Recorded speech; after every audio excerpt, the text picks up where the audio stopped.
like to welcome everyone to the conversation where we talk about everything Cowboys.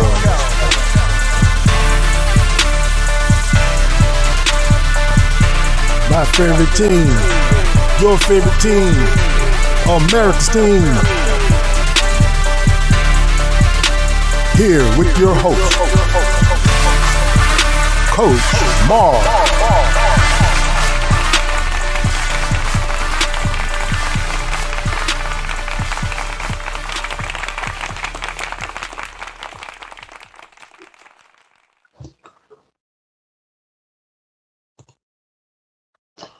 Cowboy Nation, Cowboy Nation, Cowboy Nation. How are you doing tonight, man? We are back in the house, man. We got a lot of news going on with the Dallas Cowboys, a lot of interesting news, and we started voluntary off-season training. First time the guys get a chance to get together and come to get on the grass a little bit. This may be to get their package together, get all to meet the coaches, to see everybody get assembled. This the first start of preparation of getting ready for the season, getting some things put in place where some study material that they're going to be giving guys, some things that they want them to go over, because with the new in NFL, there's not this NFL, the new how football is now, there's less practice time. There's more training and workout time, but there's less practice time, which is kind of hurting the NFL product. And I think that less practice time is probably some of the reasons why we're probably getting so many different injuries with guys, because we are not getting what we're getting a lot of training, but we're not getting what we call a lot of time in on field 5 or 11 on 11, actually, not just live, but this 11 on 11 group setting work, which you have to get, because when you have group setting work, it challenges you and builds certain short, quick twitch muscles, that reactionary muscles, where you have people leaning on you, hands on you, guys moving, trying to react to a person that's live, coming at you.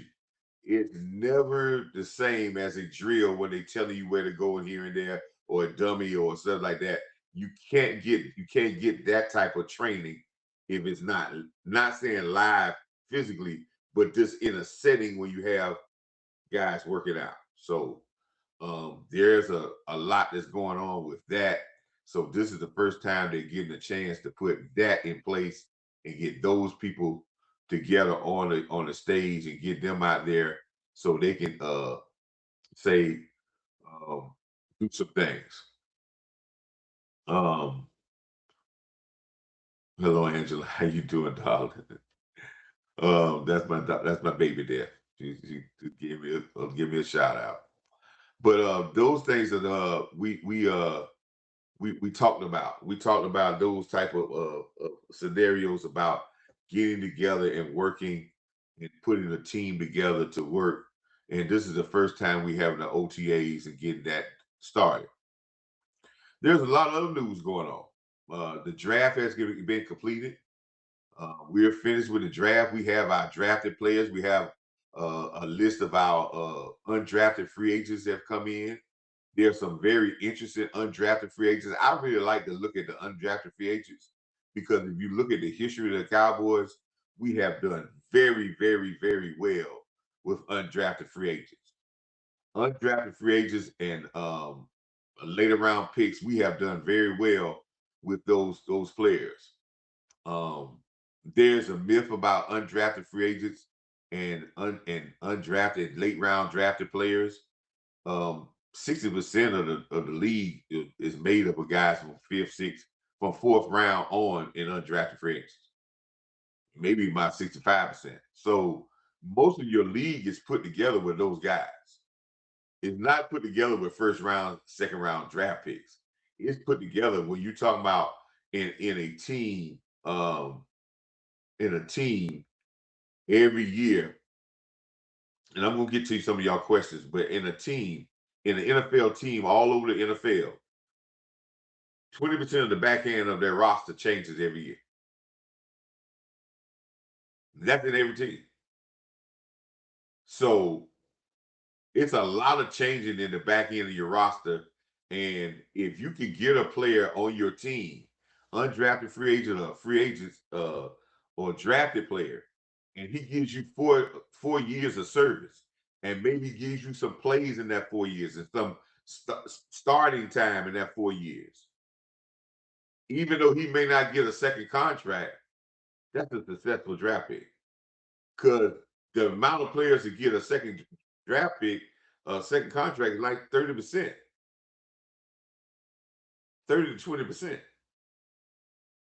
of the guys that drafted this year. Probably only 20% of those gonna get a second contract with their team.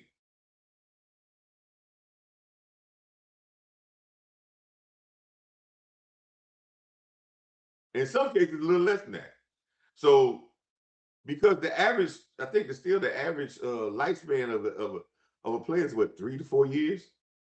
That's basically the amount of one contract. So it might be even less than that. So you can't judge success if we look 5 or 6 years down the line. We say, well, we're looking for all the players to still be here, because that's no way. That's very hard all across the league. You didn't get that. What you hope to do is get some cornerstone guys out of each draft. You will hope to have your first round draft picks. But listen, think about this. Out of all the first round draft picks that signed, the 32 first round draft picks,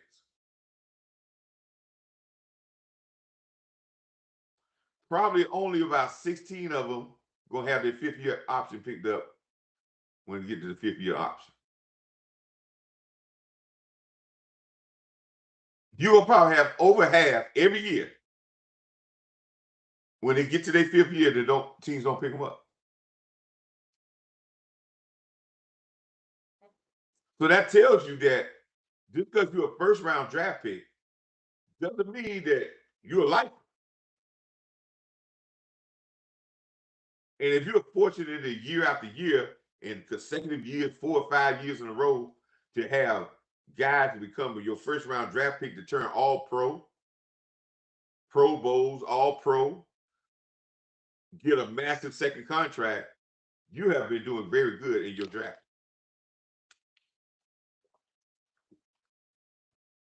But if you're looking for a second round pick, y'all looking for a 3rd round pick, y'all looking for a 4th or 5th round pick to be around for their second contract, and you looking for that to be the normal, then you're gonna be sad wherever you go in the NFL.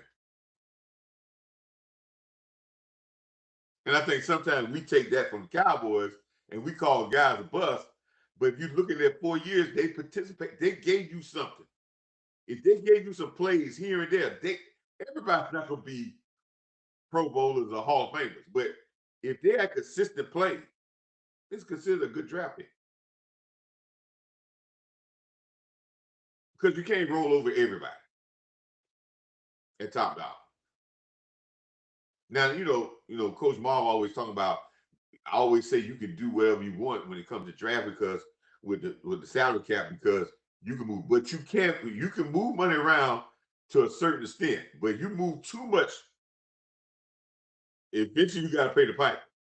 And we don't want to be a franchise that got to pay the pipe. I know a lot of us out there talk about it, like, oh well, let's go all in, throw everything.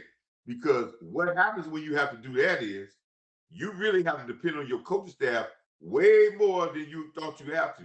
And there's going to come a time where you're going to have to deplete some very good players and very good names out of your organization. And one thing about our fan base, in this show that I'm going to talk to you about, we're going to talk today about, it's probably going to make a lot of people upset. It's probably going to hurt me from getting my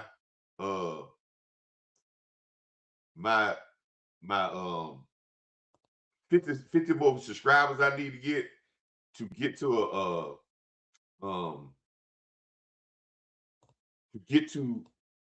my goal of 1,000. It's probably gonna hurt me when I go into and I say, hey man, I want you to support the show. Here's my cash app for the sports show. Everything I'm about to talk about today is probably gonna hurt a lot of those things from happening. But the reason why it's gonna hurt those things from happening because I'm not gonna deviate from what my show is about. If you read my bio, I'm not gonna deviate from being Coach Marv Real Talk. I'm giving you a point of view from a coach's point of view, a longtime Cowboy fan, a guy, a student of the game. I'm not gonna give it to you with these innuendos, these showbiz football thoughts. And most of the things that I'm gonna say, and I'm not gonna say I'm right all the time, but most things I'm gonna say, they're gonna be backed up with common sense.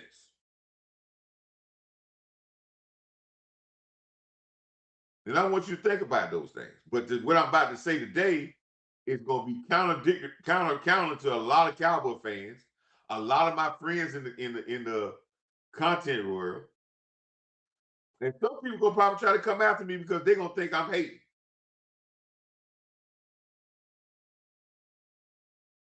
But my main goal is to get to 6.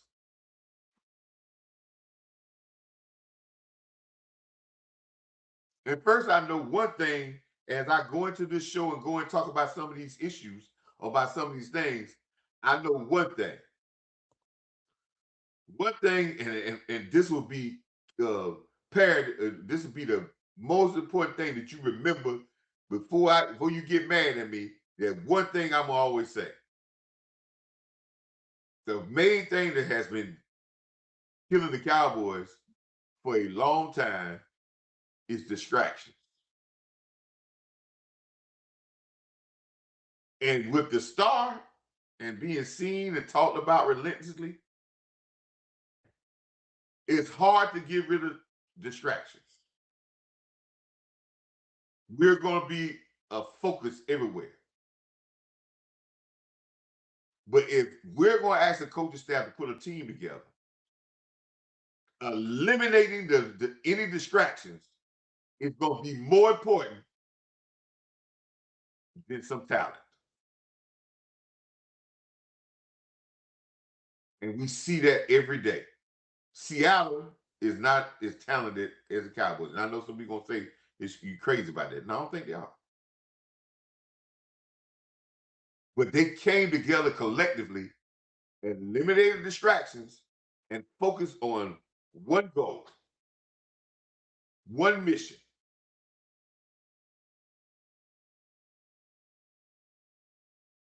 And they got there. So we're going to talk about some things, how we building this team, what direction we going in, where we going. But what we need to go is distraction free.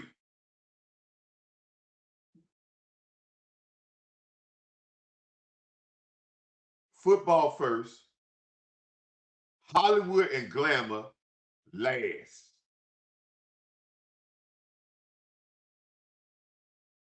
So getting back to what I was saying about the continuity of a team.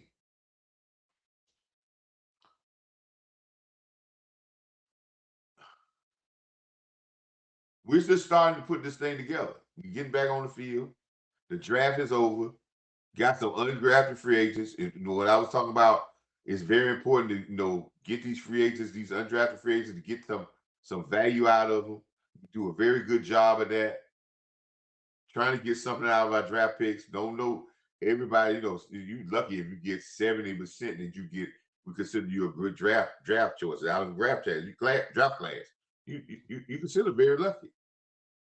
I think sometimes we look at some of the Cowboys failures and we look at them as big failures, but if you look at the average of guys, we're probably at the top half of the average of getting the production out of guys more than what other teams are.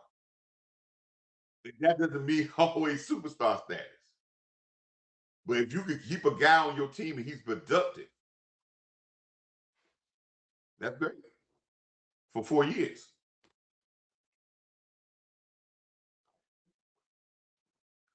And sometimes you can keep him with a lesser contract. After that 4 years, he go another 4 years. You consider you're great.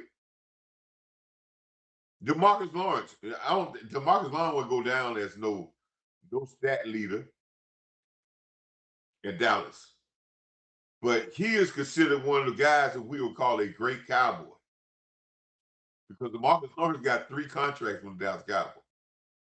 I think 3 or 4. Rookie deal, franchise tag, deal, and another deal. 4. That means that he was productive enough to get 4 different contracts. That means he had a hell of a career at Dallas because that don't normally happen. Some guys are lucky to get 2 quarterbacks, and you usually get 3 if they're a franchise quarterback, 3, maybe 4. But some guys, offensive linemen may get 2, but there's to get 3, 4 contracts. You consider yourself very lucky. And to get that many contracts, you were balling. Regardless of what other people talk about, they talk about sacks and you ain't get double-digit sacks. Film shows, true film watchers can see you were balling. Because that's the only way you're going to get those type of contracts. Now, he didn't get, after his second contract, his contract didn't stay at that level. But he got a new contract with new guaranteed money. Anytime I heard some people talking about Terrence Steele, talking he took a pay cut. He took a pay cut based off the years that they gave him guaranteed money. But they didn't really. That's not a distance deal. They gave him guaranteed money off a contract that had no more guarantee. They gave him more than guarantee. Anytime that you could take a contract, let's say if you got a contract 4 years, 5 years, 5 years, $125 million, and they only guarantee $70 million. If you can get all that $125 million, because you make them add more guarantee money, you win. But if you only go to the guarantee part and they let you go, you win somewhere, but there's some money left on the board. Still getting all the money that was left on the board. That means the Cowboys, that's what y'all talking about, and real film watchers can see that Steele is a hell of a goddamn right tackle. I ain't say he's perfect, but if you would put it, that's why, listen, they don't even mess around with that. Because you even indicate you're going to let, you ain't going to have to worry about that somebody don't know that he comes to work every day. He played, only time he missed when he got a ACL. Other than that, he's there day in, day out. The most snaps on the offensive line than anybody offensive lineman this year. Hell of a run blocker. And in play action pass, he's dominant. And yes, he has his hiccups. Well, all of them do.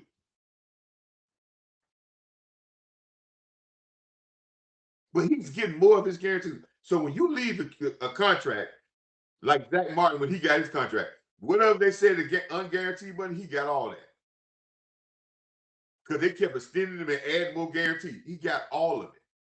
So he got when you can turn a football contract and finish it out like an NBA contract or a baseball contract, when you get all your money, you win it. But you got to be playing well, so when the guarantee run out, they ask them for what? Guarantee money. So that these things is getting draft picks. We're trying to get the production out of it. And then I heard something else when we were talking about, a lot of people talking about rookies and talking about rookies not developing. Now, this is what old Coach Marv is going to turn new on some of y'all and tell some of y'all that y'all thinking old school. And y'all need to start thinking new school. And what I'm saying to you is this. In today's NFL, based off in high school, in college, there's no such thing now as you coming in as a freshman in high school. And we got time to develop you. You guys are playing instantly, gaining experience instantly. There's more guys that are freshmen in high school on big time programs in high school that are playing major minutes. In college, same thing. With the transfer portal, you ain't got time to bring a freshman in and sit him. So there's a different mentality of development. Now, development means we're going to develop you on the field. And why? Go back to what I said when I first came on this show. When I said this is the first organized OTAs. Why it's important? Because there's less practice time in the NFL, in college football, and high school football. They have the programs and the organizations have limited practice time. There are way less physical practices now. So the on-field development where we used to could develop guys in 3-a-day practices for 3-4 hours in live conditions, which we went live to get them ready, and we could do that for a year with them. And by the time the next year came up, they already 15 steps ahead because we practiced them hard. These days of time, there is no live practices. You can't have no 3 days or 2 days. So you got less practice. So the best way to make sure that they get the speed is what? Throw them in the ocean and let them sink or swim. You don't have to play them a lot of minutes, but you got to get them playing time because that is going to be their proving ground. That is what's going to make them get better. And I pointed this out. In the last 3 years, there have been significant rookies playing on championship teams. Teams that played against each other in the Super Bowl and teams that won the Super Bowl. A lot of rookies were the big-time contributors. And if you listen to any of their stories, even the guy from out at the University of South Carolina, matter of fact, right here in Columbia, South Carolina, when the high school is Columbia, South Carolina, in Irmo High School. The rookie safety that was on the Pro Bowl, I think got on the Pro Bowl, but he was he had a great year for Seattle. Well, what helped him have a great year? One, there was such unity on that team that they allowed him, the veterans covered him, when they allowed him to learn early. They say he picked up steam as the year went along. And by the time he was in the middle, he was making plays and he was dominant. You surround a rookie with a lot of savvy veterans. If you pick some of the right guys, the rookies will be all right. They'll be okay.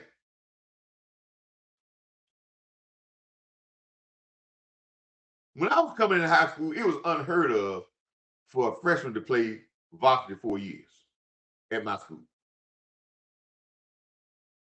I played varsity 4 years and started 4 years. That was unheard of. I was the only freshman on the varsity. That was unheard of.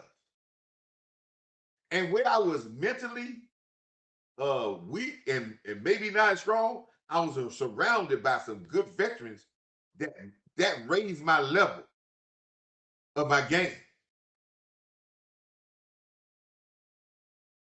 That's why I'm not worried about if we got a guy that's a rookie and we put him in a major role. If we bring him along right and work him in those off seasons and make sure we got people surrounding him, he'll be all right. Tyler Smith, the young man from last year, from the rookie guard. It's CeeDee Lamb rookie year. It's an endless thing where guys can be good and be contributors. We're not asking them to be Pro Bowlers, but we're talking about contributors. And see, sometimes our perception of contributing is, or a guy playing good is splash plays. And I think we get in trouble with that. That's something I really think we get in trouble with. Because I don't believe you got winning the crowd it should be the importance if you playing.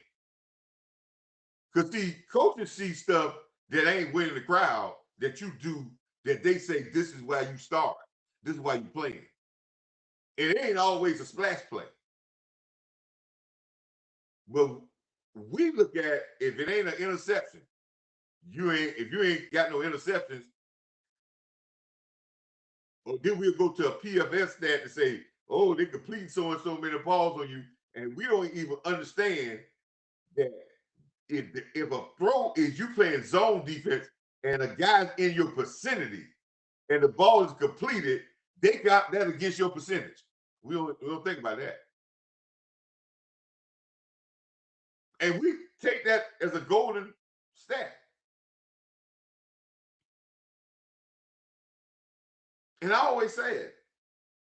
There's stats, there's numbers, and there's context. If the context meets the numbers, check it up and it's right. But a lot of times the numbers don't meet the context on both ways. Sometimes stuff look good and the context don't match up. Sometimes things look as bad, but the context don't match up. I'll just give you an example of film. I think Luke Tate said this on our live stream, and which is the truth. And I said too. And I have to go back and stop myself when I'm in the game, watching the game, or I'm watching the game and I see certain things, or I'm watching the results of certain things. I'm saying, man, we ain't blocking. Man, we not, why we ain't playing physical up there? Or this ain't the offensive line, or this or defensive line. I'm watching the play. When I go back to the film, I'm going to see the context of what's going on totally. And then I'm going to match the two. And then I'm going to come up with my opinion. That's the best way. Because you go off with the score or whatever and start blaming players, and then you go back and watch the film and say, oh, it wasn't as bad for this than what I thought it was. Or sometimes when we doing something good or we rolling and we think, oh, these guys are doing so great, and then we go back to the context, which is the film, we find out, oh, snap. So-and-so was we just got the ball off. We just got by. That's when we find out that sometimes context and what we see initially or stats we see don't always match. But if they match, if we say the offensive line is doing balling out and we go and watch the film and we see majority of them ball out, guess what? Context match what we see. But things are not as always bad as they seem when you start watching film, and they're not as always good as you think once you watch film. And as I always told you, a lot of our content creators watch film. But I always tell them this: when you watch film, the first thing you need to go through the film and watch, the first thing you have to judge a film is will and want to. You could judge, and you gotta have a keen eye to see laziness, will, and want to. If you see will and want to, the next thing you go there and say, what schemes are we doing? Are we lined up right? Is it this? Is it fundamentally sound? But if the will and the want to ain't there, oh, you can get all that. You might well cut the tape off. Because they don't need to look at the scheme. And I had games like that in coaching where we went and we started watching the film and we just didn't have no will and no want to do something. And guess what? We cut it off. We didn't care about how we ran that play, how they ran this play. Did we execute that play? No. For what? Because if you don't have will and want to, none of that bullshit work.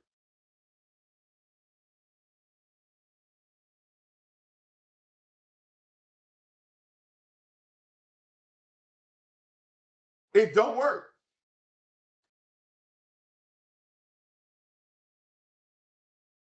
So we have to use context more as a unit, as a family.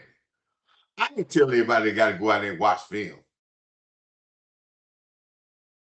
I think what I try to give people is another way to be able to watch the game, teaching people the game. I know that's not sexy. I know that's not fast pace of thinking. I know it ain't. And I know I might not only appeal to the real football people. And I'm not saying everybody's not real football people. Well, I'm gonna have a show on the novice fan and the real fan.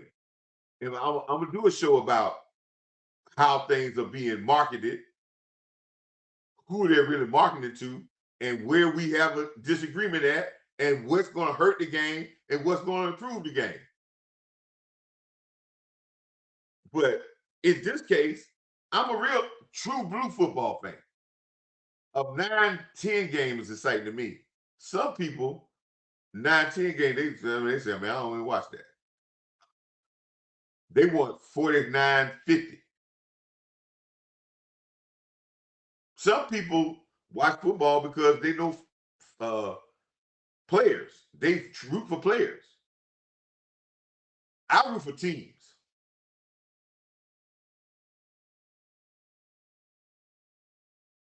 Because a long time ago, that's what you rooted for.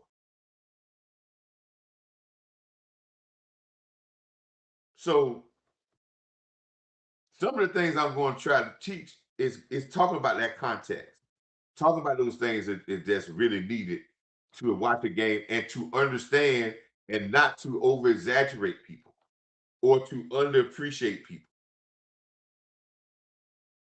So that leads into my next one, the real big elephant in the room, the one that's probably going to upset a lot of people, that's going to probably piss a lot of people off and going to say, they hopefully don't turn people against Coach Marv. I hope they listen to me and listen to me good and understand from where I'm coming from on this situation. And understanding that I'm not hating on nobody, but I want to be able to do one, be honest with you and tell you, man, this business thing is more about it's got a lot of common sense in it. And if you have to ask the question to yourself, and if you ask the question yourself, you're honest, then you'll probably see a little bit of it. But a lot of us ain't gonna be honest. And the thing I'm talking about is the George Pickens thing. We're brewing at this particular point when we're going to our first OTAs with a big year this year. Having the distractions about all these questions and everything about a wide receiver not being in there and going through back and forth with this franchise tag is a distraction. Now, some people won't think I'm taking the Jones side. No, I got some problems with the Jones side on this. I'm not saying I got no problem with their decisions of where they want direction they're going, because direction they're going is that's what you should do because you got leverage and you got to think about the whole. And you got to be real about your team structure. But handling it, how they handle this in certain ways, is piss poor. And allowing it to be a distraction is piss poor to your coaching staff.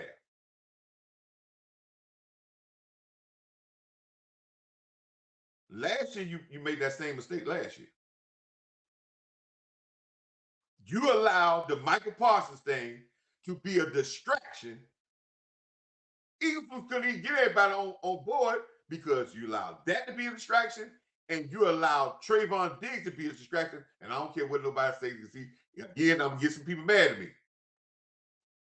But Trayvon Diggs was a distraction just like George Pickens would be. And it didn't have to be loud. He wasn't loud with it. But he was. Because he respected. Everybody liked it. And he's not happy. He feels like he's being used.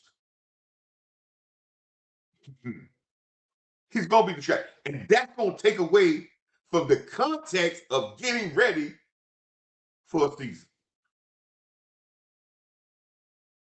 And I tell you this. Ownership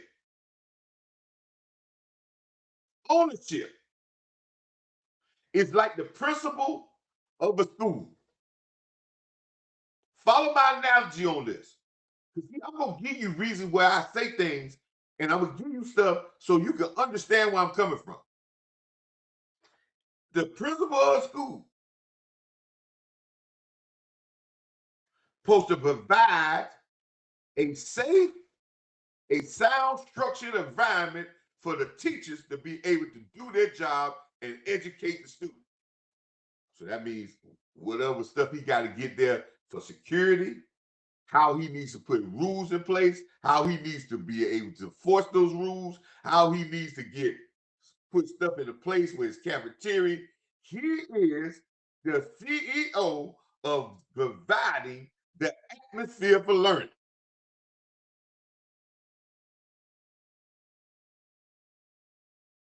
Joe Clark. Everybody remember that show, don't y'all? Joe Clark had to change the atmosphere for learning for his teachers and all the people to perform at to their level. This is what Jerry Jones in the Stephen Jones. This their job. They don't go out and coach no god doggone players. They don't know about. They can't coach nobody. They ain't going out there and scouting no god doggone body. They ain't talking about, yeah, they get their stuff from somebody else. They saying, yeah, but whatever Will McClay and the scouting team say, that's what they're gonna do. And the coaches say, man, don't believe all that stuff. But they do provide their environment. They do have some control over the environment for the coaches and the players to get optimal level output. And here they start distractions. And when they start distractions, who that affects? It affects the environment for Schottenheimer, and it's the chaos environment for people not to be able to do what they need to do. Even with I think Schultz talked about when Schultz left, he talked about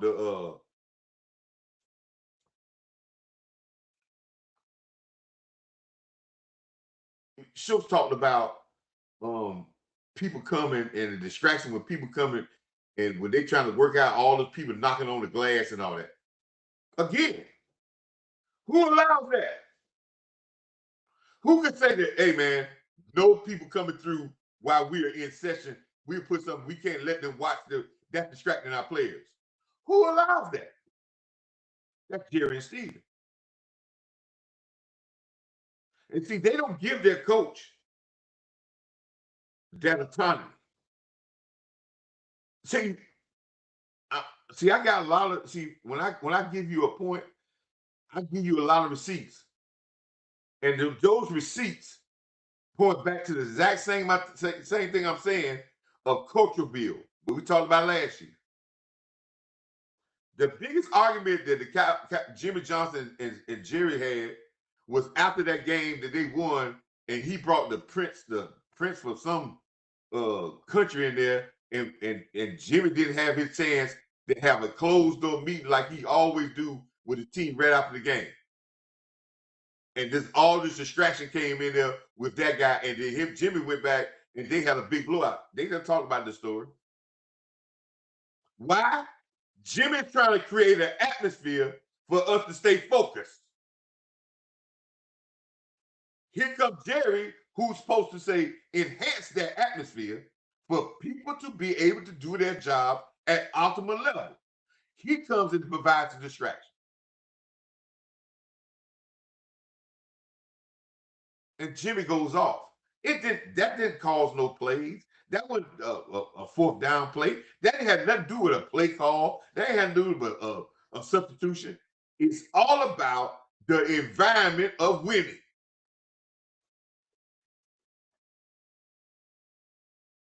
So Stephen and Jerry and how they handle this Pickens thing, that's not cool environment of winning.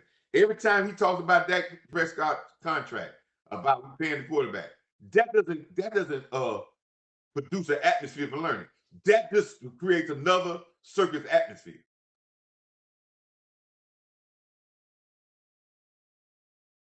Well, you said, well, Coach, what you talking about? How they handle the Pickens thing?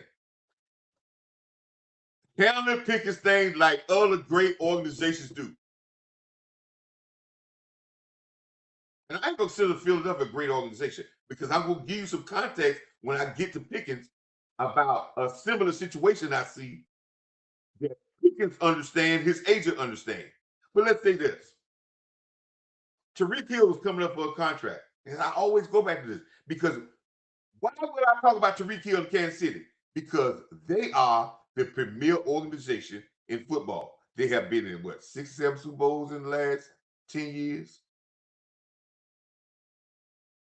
If I'm not mistaken, haven't they been 6, 7? Yeah. They have won 4, 3 or 4, right? They have been in 7 or 8. This the first year that they've been in the AFC Championship. That's a premier organization with longevity. So why not talk about how they do things? See, a lot of y'all be like, man, we ain't catching this here. If you got that type of success, you don't think you should copy that?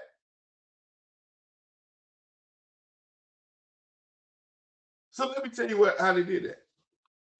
He's done for a contract extension. They had a range of what they want to pay because they have a structure about what they're going to pay, what they can handle, and they're going to allow other people go. Defensive backs don't stay in Kansas City no more than 4 years. I don't give a damn how good they are. See, we can't do that in Cowboy Nation.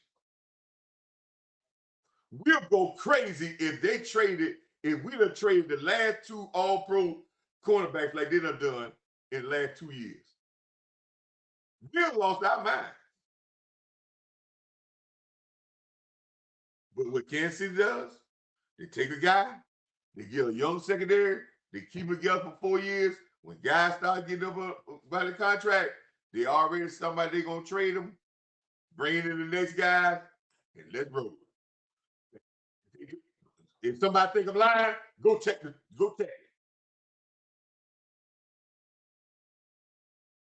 And guess what? Their fans don't go crazy. And Kansas City don't go crazy because they have set a reason. This is how they work.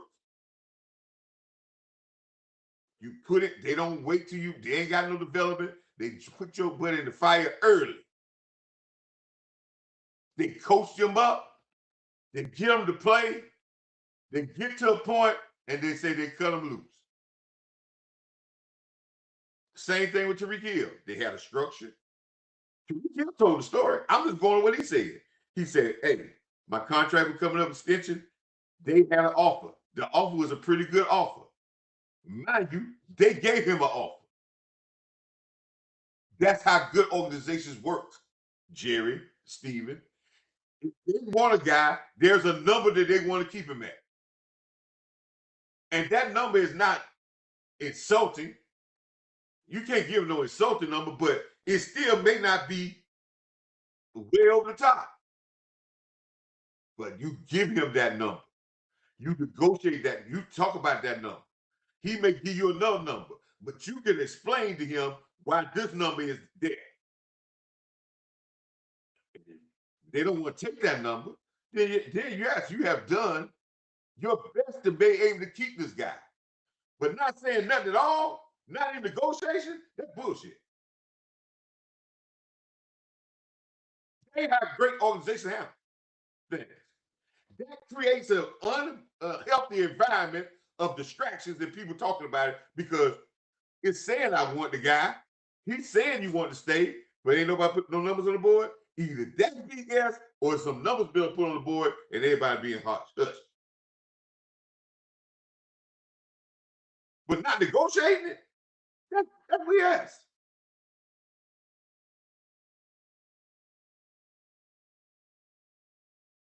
So Tariq said they gave him an offer. He didn't accept the offer.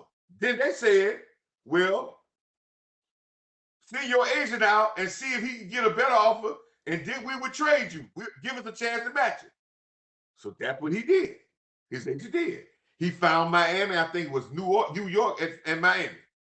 New York deal was just a little bit better. Miami deal was just a little bit better, and then he had no state taxes. He brought the deal back to Kansas City. Kansas City said, we can't do that. Let's work out a trade. They traded him. They made him happy. They were happy. They went and drafted. They went on to win 2 Super Bowls back to back without Tariq Hill. See, we think we can't win without Pickens.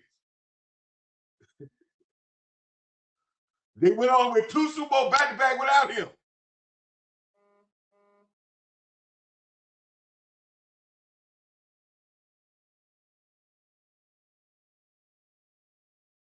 But that's the way you handle things.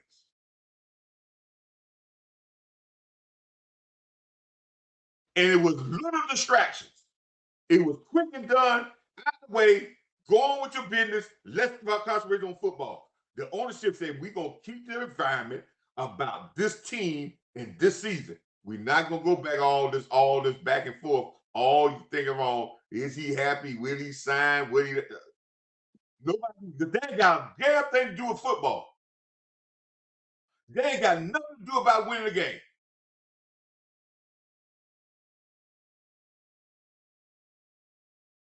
And that doesn't create the environment what the ownership supposed to do. They're supposed to create an environment with workout facilities, paying people, cutting down distractions, create an environment for the people to do their jobs to the best of their ability, and your players to do the best of their ability. They create the big environment. The coaches create the football environment. And that environment cultivates winning. But not this, we call them distractions.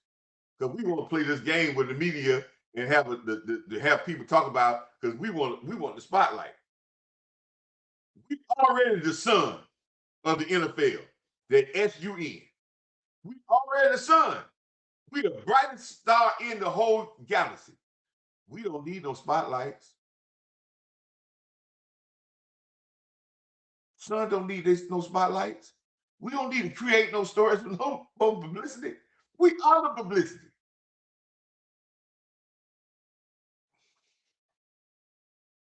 So yeah, to Jerry them, created just like with Diggs last year. If you knew when you took the money from him because he said he wasn't working out, and he knew all his guaranteed money was going, his agent already knew that you were going to resign him. I heard people talk about, well, yeah, they're signing me play. No, that boat was already gone. They weren't going to resign him. I don't care what the hell he done.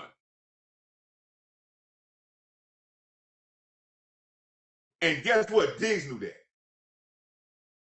And if you know that, and you know this guy trying to treat you like that, you think you're going to be a pretty good teammate? Oh, well, I'm saying all the positive things, and I'm working. Man, come on. I'm asking you, people out there, tell me what you'll do. And Pickens in the same boat. And this was not created as an atmosphere. If you want to Pickens, give him a number. Don't be disrespectful a number, but you already telling them. Now we finna get into the part. I know everybody liked the part when I was on the Joneses. Yeah, that's piss poor management because you're providing distractions. You're being a part of distractions.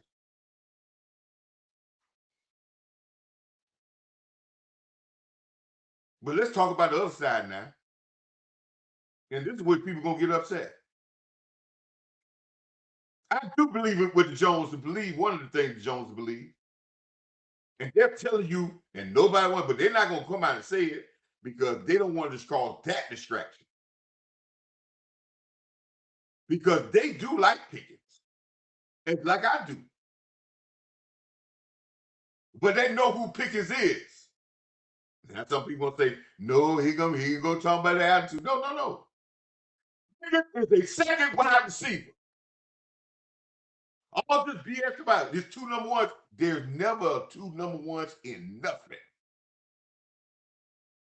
If it's two, there ain't none. Two alpha dogs, and we say we got two. And then we're gonna go into the reason why we ain't got no two.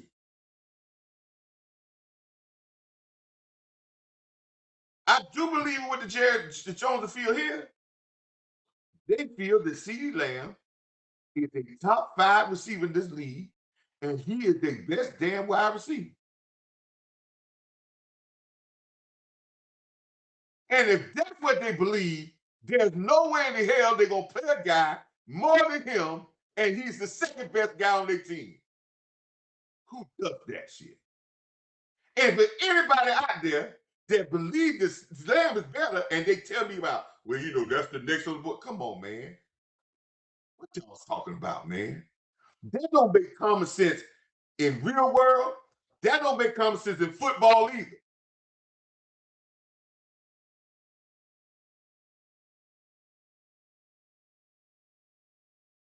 When Lamar Chase was out, and what's the other receiver for them? They got a good contract. When Lamar Chase was out and he was putting up numbers, and he put up better playoff numbers too than Lamar did in one of the games. Yeah, we act like he's not even a good receiver. And if you look at his career numbers, they're better than Pickens. Before Pickens got into Dallas and got with Dak Prescott, they weren't even close. Higgins.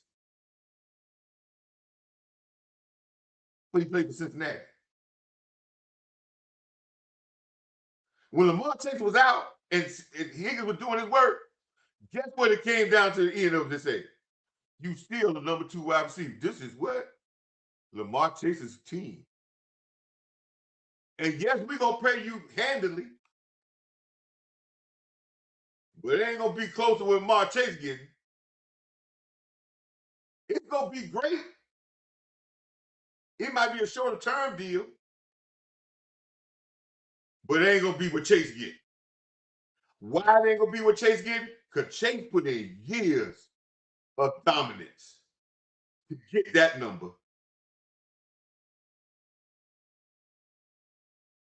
All the great wide receivers that's getting top 5 money put in years to get theirs. Not one, years. I can remember as clear as day on live streams that we talked about, where people talked about this for 2 years about CeeDee Lamb, and he was putting up outstanding numbers with doodle quarterbacks. He put up great with Cooper Rush. And they were talking about, is he an 88? Is he an 88? And he earned his money.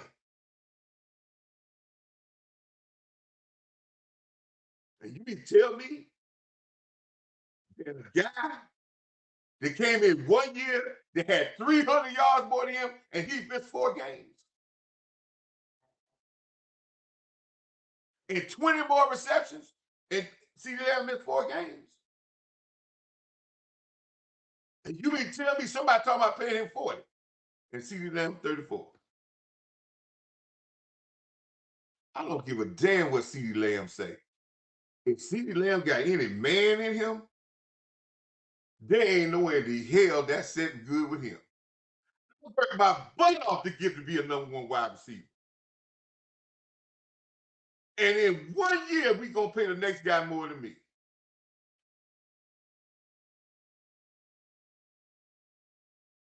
And y'all don't think that's gonna cause no problems because they buddy. Because he said he don't care nothing about the money he made. He said if he had to get no restructure, he'd get if they get Pickens in there. What the hell he supposed to say? I remember the great Mike and Michael Irvin with this. All that would be Michael Irvin said he ain't want the Notre Dame Heisman Trophy receiver. They were talking about getting him, bringing him in. He said hell no.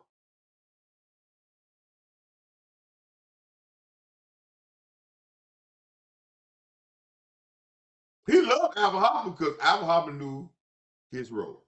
Alvin Harper played some great football and made some some outstanding catches. Won some games. He was a great deep threat. Tony Hill was outstanding with Drew Pearson. Man, some people said Tony Hill should have been even the star. But he took one step lower because guess what? That was the guy.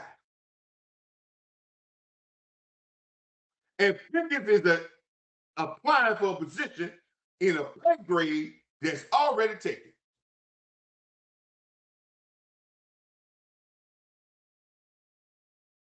So I understand this, and I'm gonna say this again. I've been saying this the whole time.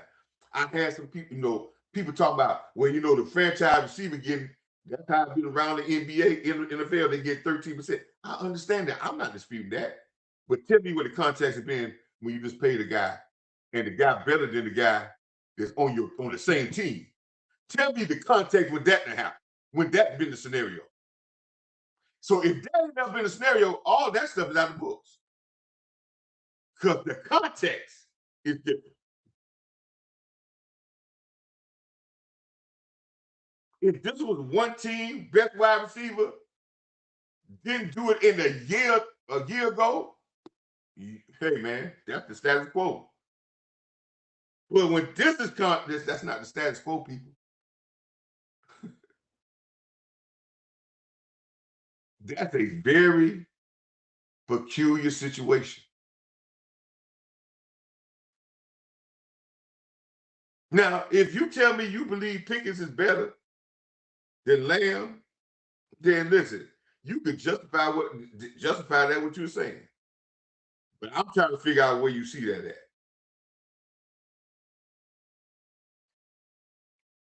Because I've told you one thing is important in greatness. There's not a person in the Hall of Fame that ain't been consistent. Never. Consistency is the biggest part of greatness.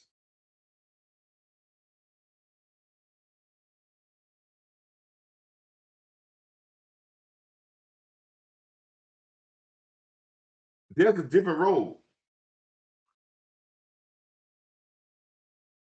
And now I hear people talking about, well, we forget. And listen, man, and I'm going to say something else is going to be harsh, but it's the truth, man.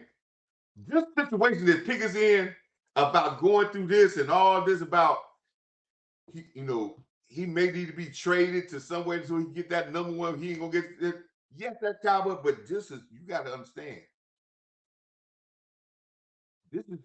This is some of the results of the actions of acting like an asshole in Pittsburgh. Because he shouldn't even be in Dallas.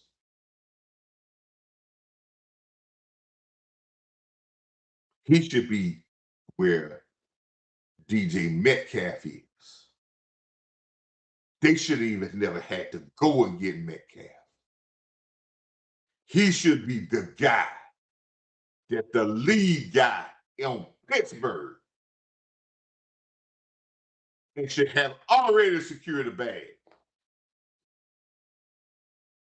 because they were willing to give it to him.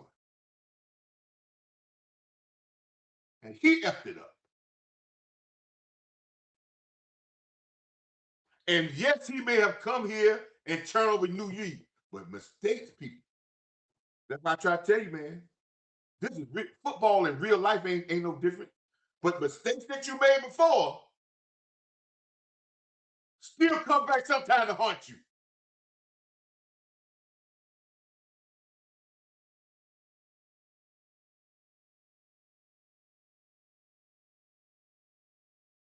And that's what's wrong with our young people now.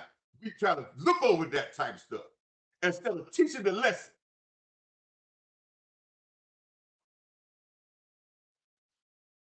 Because we act like, well, what you did in the past, well, you know, you balling out now, you got those numbers now. And when teams about to invest $45 million in you and $100 million, shit, you don't damn think they want to know. See, we can talk about Dallas and his agent with the Cowboys. But when he goes out, this is what his agent got to answer. When his agent moves him to some other team, they're going to ask the damn question about Pittsburgh. You got to fucking answer that.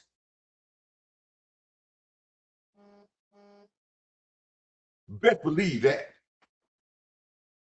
Before we give up hundreds of million dollars, we got to know what happened in Pittsburgh. Because whatever the situation in Dallas, I don't want to replay that.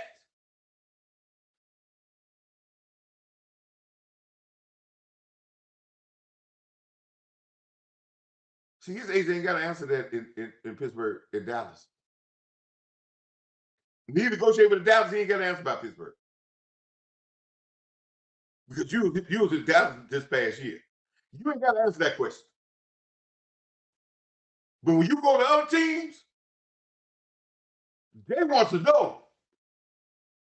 And guess what? They already know.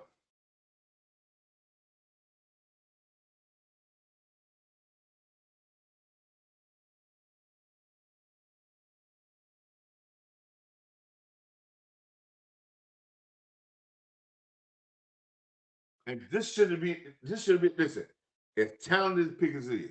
I told you I had him on my, and I'll say, I've been rolling since he was a rookie. Man, hey, I liked it. I picked him. And listen, he has been great games, 200 yards. I think he had one year he got 1,000-yard receiver in Pittsburgh. He had with two games, he had 230 yards apiece. He had 500 yards in 2 games receiving.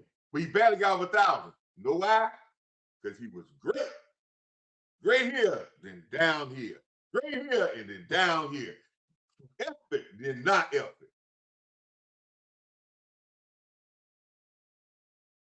The tape don't lie about his inconsistency. I've watched content creators do takes on Pickens before they picked him up. And they pointed those things out. And those things ain't really changed. He played a lot harder in certain cases, but he had a hell of a damn quarterback that's dropping dimes and infuse confidence in it.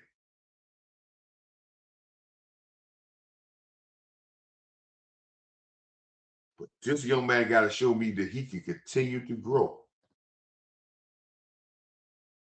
And now I'm just making sure y'all understand this. I got a lot of people going out here vouching like he's the greatest thing since sliced bread. But pump your brakes and allow this young man to be consistent.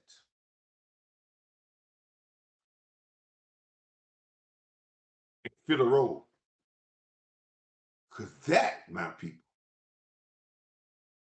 is going to prove if he's going to be a champion or not.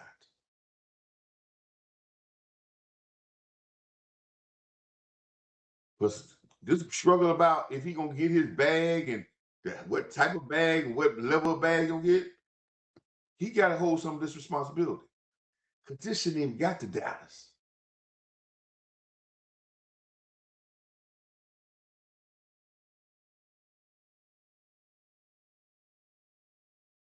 And guess what his agent wants? His game, listen, we talking trash about his agent, Marv, whatever his name is. He just took over Agent Zero. Everybody talking about his agent. His agent loved the Cowboys. Why? David Marlon got Gary, whatever his name, whatever his agent name. He loves the Cowboys. People think he don't love the Cowboys like Jerry. No, he loves Jerry Jones. He loved the Cowboys. He loved Jerry Jones. You know why? Because he don't even have to promote his players. The fan base promote what the check supposed to be. Y'all push the salary up.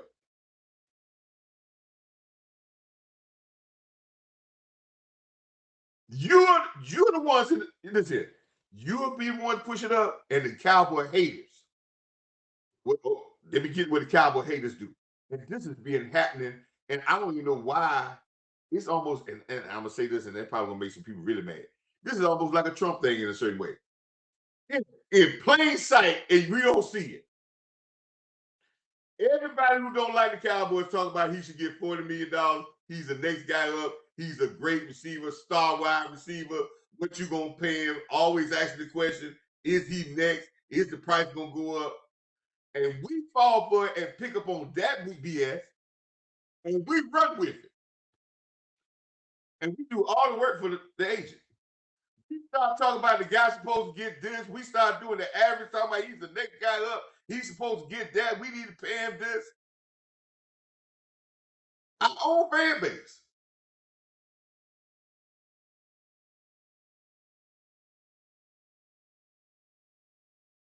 And we'll start doing that early.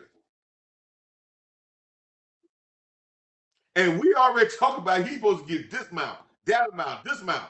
And your best wide receiver sitting on the team, and y'all already talk about he's supposed to get way more money than that guy. How the hell did y'all come up with that? If anybody just said he get up to 33 million or 32, that's all we got to offer him, baby. The market says this supposed to be it, but the market is based off the team. See, I always told people this. See, everybody talking about the market value. The market is what someone is willing to pay. That's the market. The market for one team ain't the market for another team. Just like in your own household. Buying a Lexus might work for one household. It may not fit with you. You may already have a Maserati. You don't need a Lexus.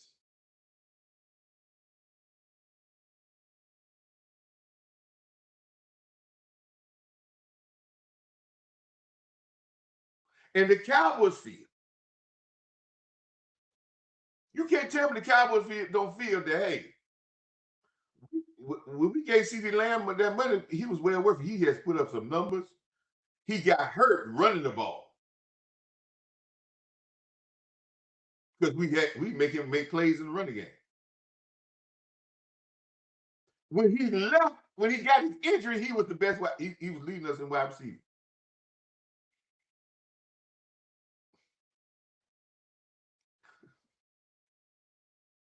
We paid him handsomely. We brought Pickens in to be a what? A Batman to Rob. I mean, a Robin to Batman. We told y'all that Pickens exceeded all our expectations. But he still ain't exceed the guy that's the man. If Pickens feels like he's a number one wide receiver, guess what? They probably feel that he can feel that way. But guess what? That job is already filled.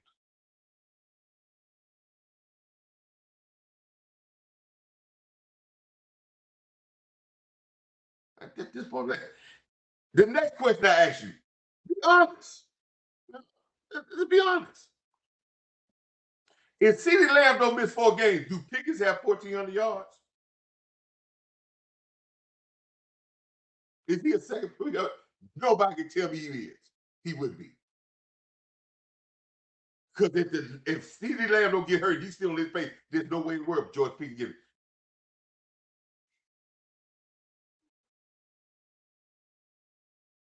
Don't you think the coaching staff and the ownership know that too? Don't you think that they ain't said that? Well, you know, dog. If CeeDee didn't have that injury, you think he would have had those numbers?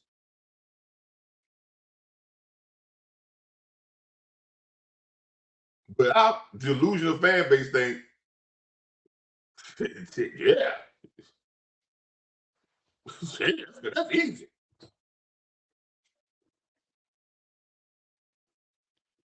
Next thing, let's say they pay Pickens $37 million. Pay him more than the Lamb, and he accept the deal.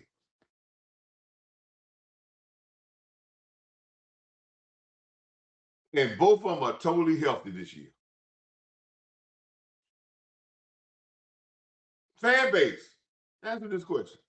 What y'all gonna feel about the guy making 37 and the guy making 34, and the guy making 37, the guy making 34 got 20 some more catches and about 200 yards, 200-300 yards more, and is a all pro, and the other one is, you know, just a great year. The guy getting paid the most. Because that Willie, that got a great chance to happen.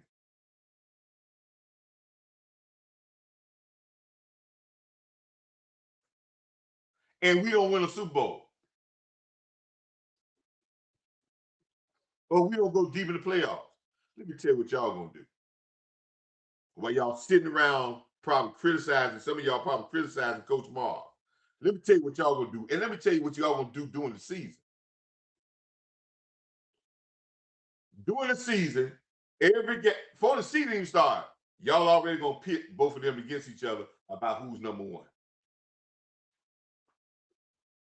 Y'all gonna make sure y'all bring up the bag if Pickens get more. And then you're gonna make stories about where, you know, how the Joneses feel.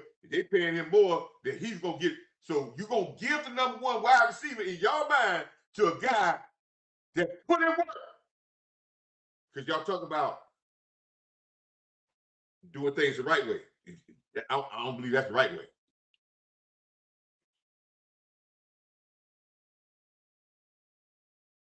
And every week we don't have a good offense. Y'all gonna go to, matter of fact, y'all gonna do it during the game about who get what targets.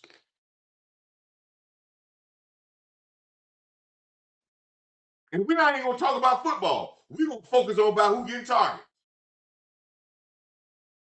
And every week, Dak Prescott gonna have to answer some innuendo questions about who should get the ball. Every week we're gonna talk about if we don't do that, but Pickens need to get the ball. We need to get the ball more than Lamb because with this that we're gonna have that every week. And it's gonna be a damn distraction. It's gonna be the exact same thing that caused us to got dog underachieve. Because we think Pickens is a bling. This fan base can't go without no bling. But I guarantee you, with my quarterback and what I've seen of Flores coming up and being humble, and you put some up with my quarterback, I guarantee you we'll still be in the top guy doggone 5 in offense and rolling. I guarantee if you put feelers out there, I guarantee you can get Keenan Allen to come here or somebody else come here for that. Because you know something? They know that Dak put god dog guys in paper. He put paper in their pocket.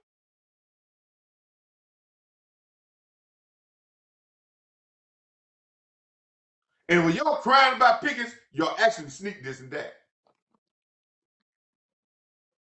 Because the record showed Mark Cooper had his best year with that. CeeDee Lamb had some other years with Dak Prescott. Yeah, a lot of guys got paid. Another contract. When I tell you it's hard to get that second contract, a lot of guys got their second contract because they played with Dak Prescott.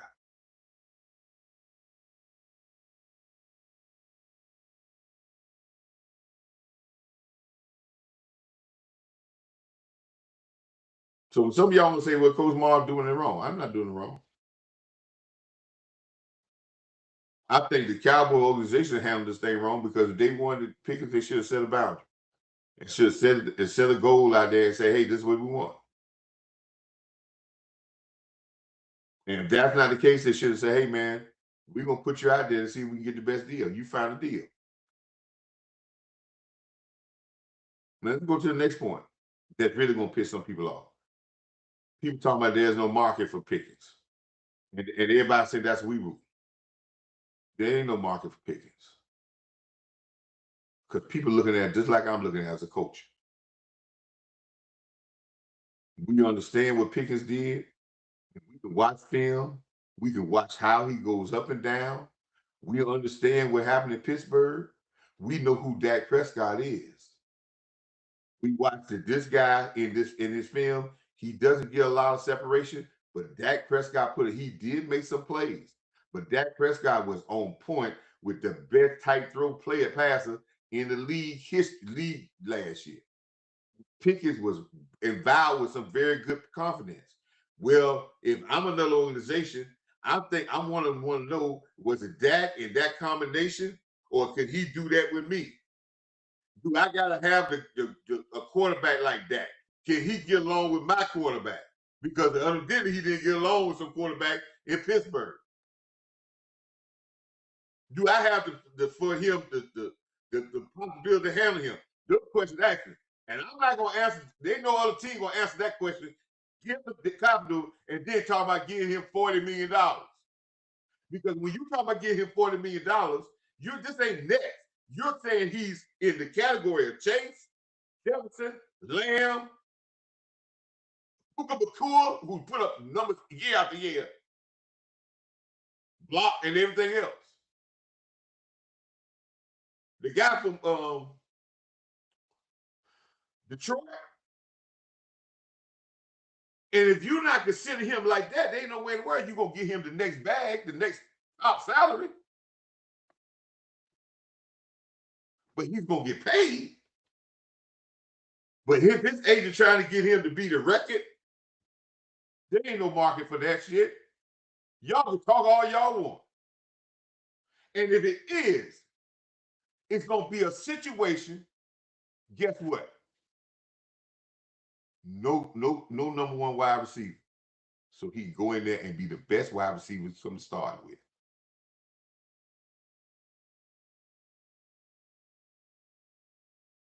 No guy getting paid in the 13% of the salary cap of wide receivers yet. He would be the first on that team. All those will meet the criteria that we talked about before. But there ain't going to be no team that got one already. And they're going to bring him in and pay him more than the guy they got.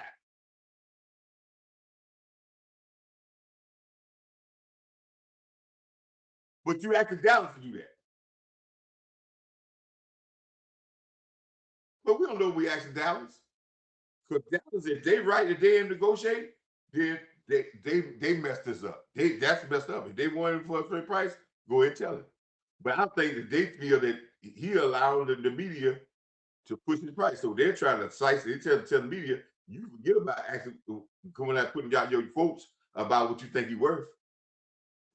We ain't going there. So we can calm that down. We may be trying to knock his ego down to say, okay, you really come now with a reasonable offer, or you waiting on what the other people out here talking about?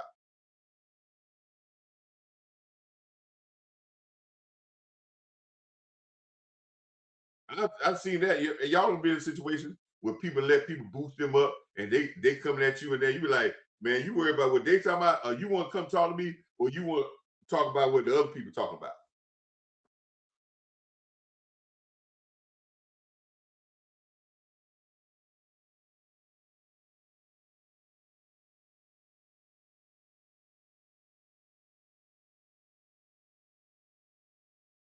I know I made some people mad because people think, Coach, you brought, okay. If the Cowboys feel that CeeDee Lamb is their number one and their best wide receiver, there's a no-brainer that we're not paying Pickens more than that. If the Cowboys feel that say, hey, man, my number one receiver, as where he was going, would have played all year, I'm not going to pay a guy to say, what if more? That's like, man, going out and paying more for the spare tire than the guy doggone the regular set of tires.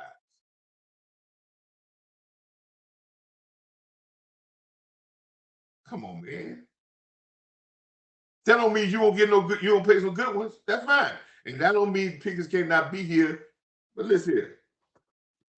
Everybody who says, they said him and Lamb could be a great combination and dominate. But it's still, listen here, both of them could get paid handsomely. But Lamb put in his work to be the number one guy in Dallas. He put in years of work.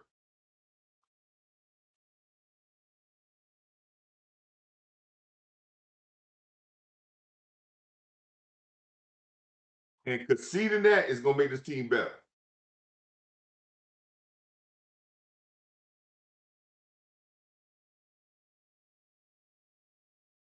Now, let me give you this other point where I think Pickens' agent is finding out. And I'm going to go to our counterparts, the Philadelphia Eagles.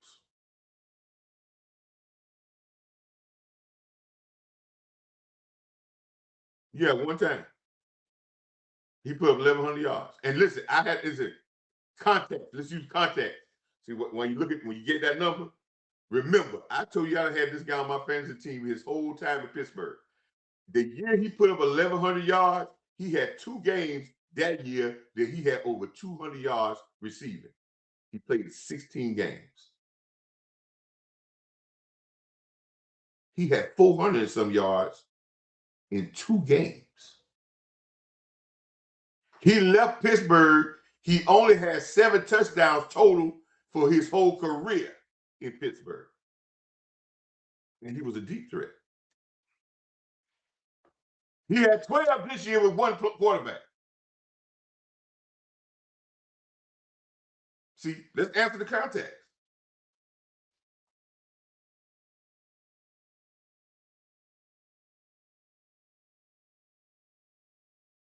Context is everything. See, a lot of people put numbers, but they don't look at context. They don't look what happened, what's going on. I heard people talking about say, well, he had dual quarterbacks. Well, ask Jefferson who he done played with for long. Kirk Cousins kept being hurt. Listen, man, Jefferson still put up numbers. Guys put up numbers, man. Listen here. Consistency, man. Consistency brings you value. It brings you money. He's a young guy. And he's probably going to get paid. But let me just go into another thing. Y'all know Devontae Smith. I'm a Bama guy. Love Bama. I don't like he went to the Philadelphia Eagles. But let's take his scenario. Some of y'all are gonna say Devontae Smith and Pickens don't equate. Well, I differ. I played the differ. But Devontae Smith came up on his contract year for extension, and he signed pretty fast because Philadelphia did the right thing. They said, "Hey, man, we want to sign you. Want to be a part of this? This is the offer."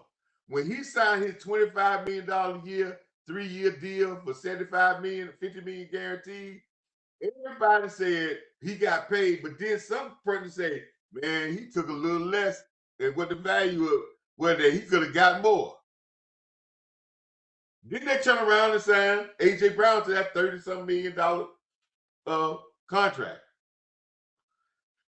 Devontae Smith had a hell of a year before he signed that. Then the next year when they go win the Super Bowl, Devontae Smith missed 4 games and only had 837 yards and 6 touchdowns. Matter of fact, he had same numbers like Jalen Tolbert. The year they won Super Bowl. See, y'all, a lot of y'all don't even understand that. Some of y'all think we need George Pickens. Let me tell you something. A.J. Brown had barely over 1,000 yards. Devontae Smith had 830-some yards. They won a Super Bowl that year. The years that they had 14, 13, 1,200, no Super Bowl. They won a Super Bowl that year. Y'all say, without Pickens, we ain't got no chance. Okay. All right. I tell you, boy, y'all kill me, man. Because y'all just forget, y'all get amnesia. And when people point out real stuff, we get to stutter. But that's true. And then Devontae Smith, if he didn't sign the extension, right? What you think he would have got the next year after you had 836 yards? Why he went and signed that extension? Because one, Philadelphia came to him with a deal on the table showing that we want you a valid deal, saying that we want to be invested in you. We come with a deal. We didn't come here saying, we came with a deal saying it's still going to be a lot for 2 wide receivers, but it's a gap between in there that doesn't make us feel that we're paying 13% on both contracts. We came to you with a deal. We didn't go around talking about we ain't gonna negotiate. We don't know what you want. We ain't talk to you. They went to him off a deal. Same thing Kansas City did. The same thing I'm saying our Cowboys is our offensive front office being a bunch of BS. He went and signed the guy. Now, why Devontae Smith signed it? He could believe in his skill set. But guess what Devontae Smith said? I need to get this because A.J. Brown have another great year like A.J. Brown gonna do, because I know you're a dog. My numbers may go down. Let me get this bag. Guess what Pickens I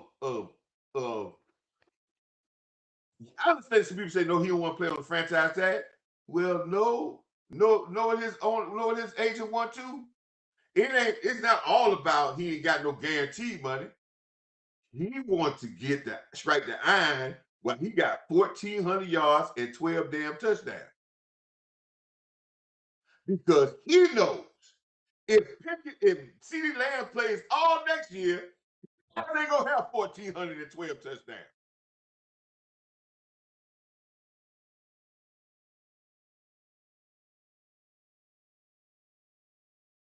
And he may not be second team all pro. Because he's in a room with a big time dog.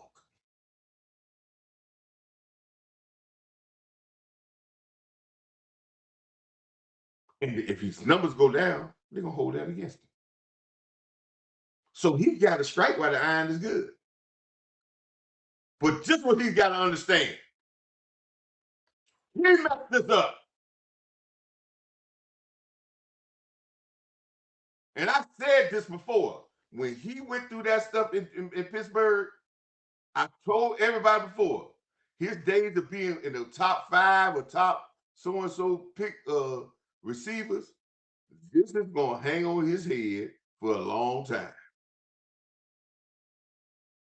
It don't mean he ain't going to get paid, but they're going to always use that.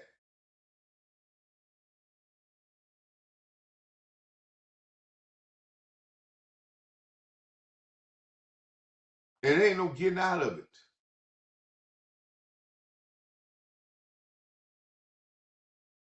That's why we tell our young people, be careful, man, of what you do, man, your action, your attitude. Because it can make you get you in trouble and you make it get out, but it'll cost you.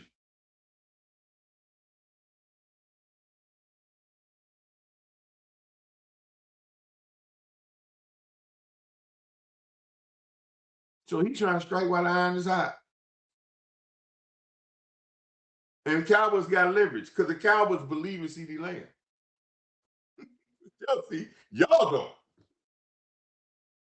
Because the Cowboys say if CeeDee Lamb gets loose, hey man, Pickens will be a great compliment.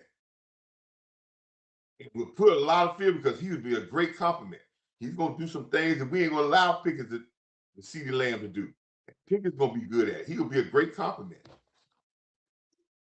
But CeeDee Lamb gonna be our dog. And we ain't changing that.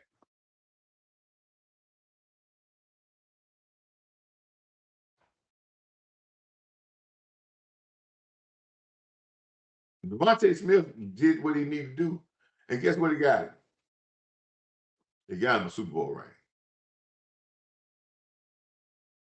Because he didn't let his ego say, man, I got to be a number. But he said, I'm going to be handsomely paid, and I'm going to get my paper.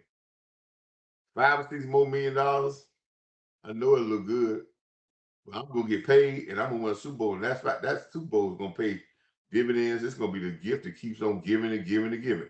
And I believe Pickens is in a perfect situation. But yes, I do the Cowboys, and some of the I think the Cowboys did a messed up job of how they handled it. And I know that's going to make a lot of people mad. Now let's end on a good note. Let's move on to what we see about this defense. The vision is there, people. I see somebody down here putting in the comments here, right? This person put in the comments right here. And there, listen, and it is not seen yet.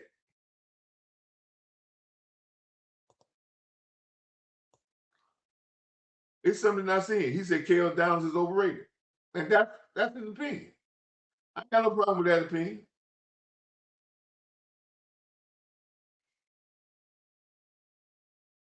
I got no problem with that. But it's our job as coaches, this coaching staff, to do 4 things with talent. And I want y'all to understand this. And when we talk about this defense, it's a collection of talent. And somebody said, they say talent makes great coaches. Great players make great coaches. Yeah, they do. But there ain't been no great players that had great coaches to mold them and get them in the right spots. I ain't never seen a great player go up there, go into the Hall of Fame and talk about, oh, I did it all myself. And I made these guys better.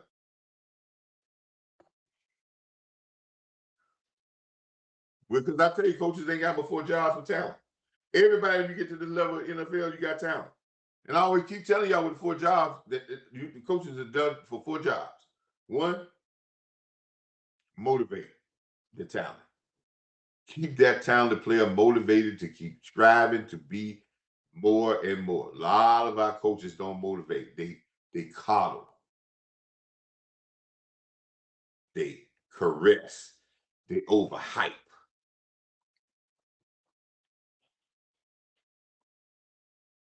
And they don't keep our guys motivated because that's why the motivation goes.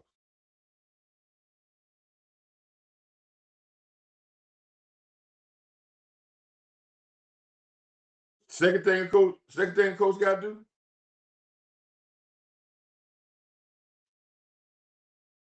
got to hold them accountable. Well, no. First, you got to motivate them. Second thing you got to do, you got to refine their skills.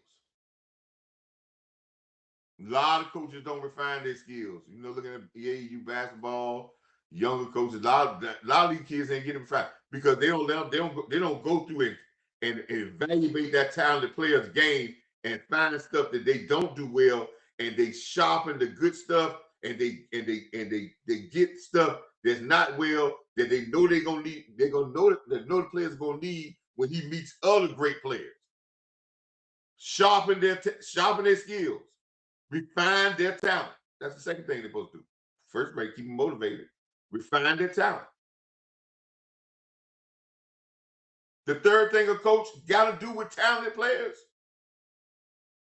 hold them accountable.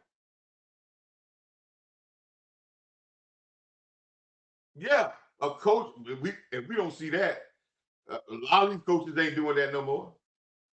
They allow the player to make mistakes and do what he wants because they say he's the greatest guy on the earth. He's generational.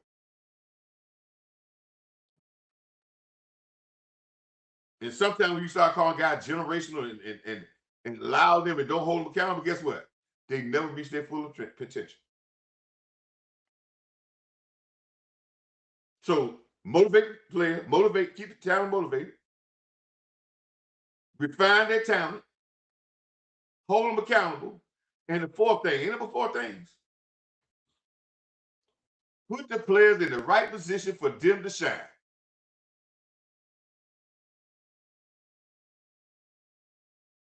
Yeah.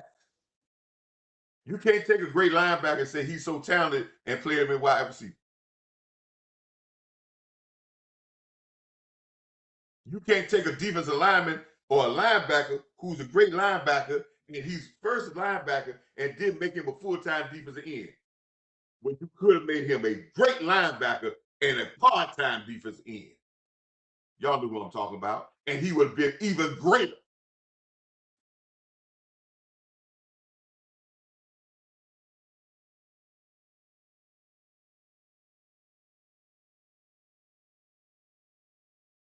That's all four things a coach got to do. That's all you asking your coach to do with these talented players. Keep them motivated, refine their talents, hold them accountable, and put them in the right places for them to shine together.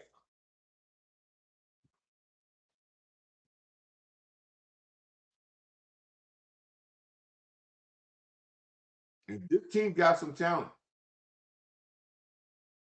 If you don't want to know what this team was, let's go over this. Let's go over this part. And we about to close out, but we're gonna go over this part. I said all year long that we gave up more big plays than any other team in the history of big plays.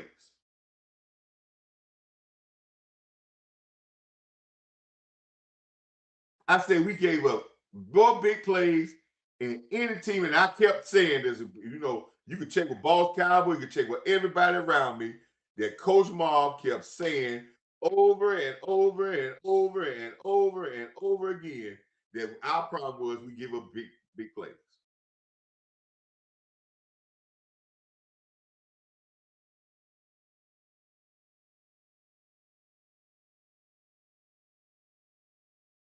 And we came out and we addressed.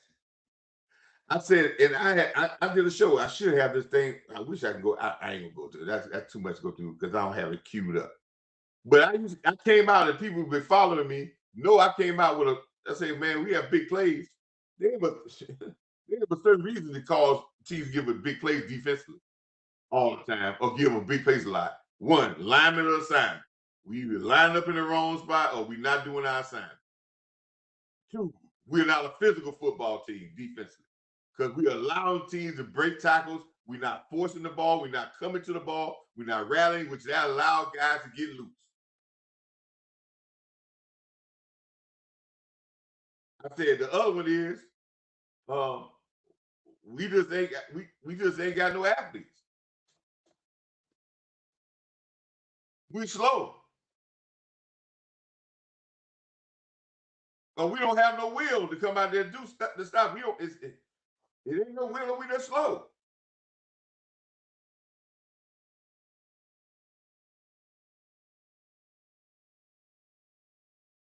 I said this over and over about why we get it. And what did they address this year?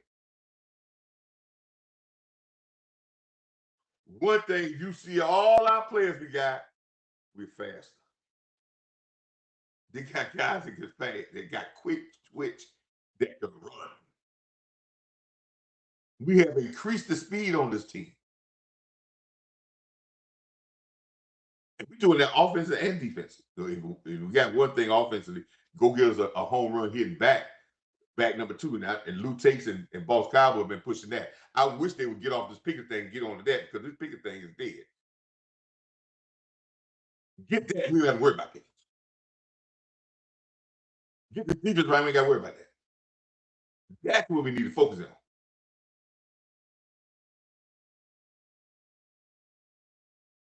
But this defense that got faster, it got more nasty.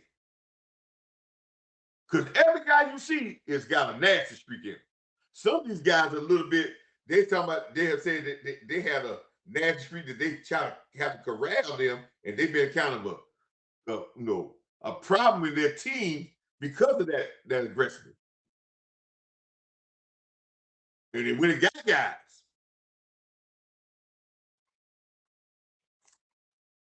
Okay. We'll talk about the rest, but the foundation of it is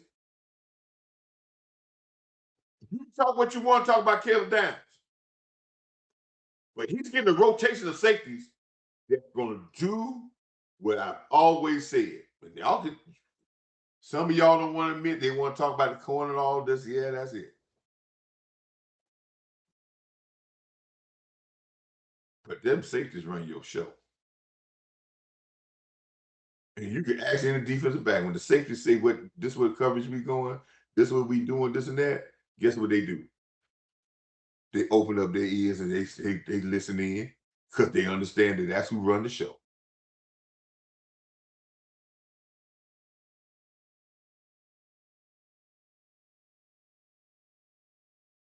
Safety position is one of my I'm one of the Yankee fan, but one of my all-time favorites. The great Reggie Jackson. When they brought Reggie Jackson to New York, New York had a lot of great players. But you know what he said? They got a lot of great players, but I'm the straw that stirred the drink. And listen here, man. If you know anything about drinking, the straw that stirred the drink puts it all together. Some people say that's the most important of the drink. That's stirred. And safety positions are the straw that stirred the drink.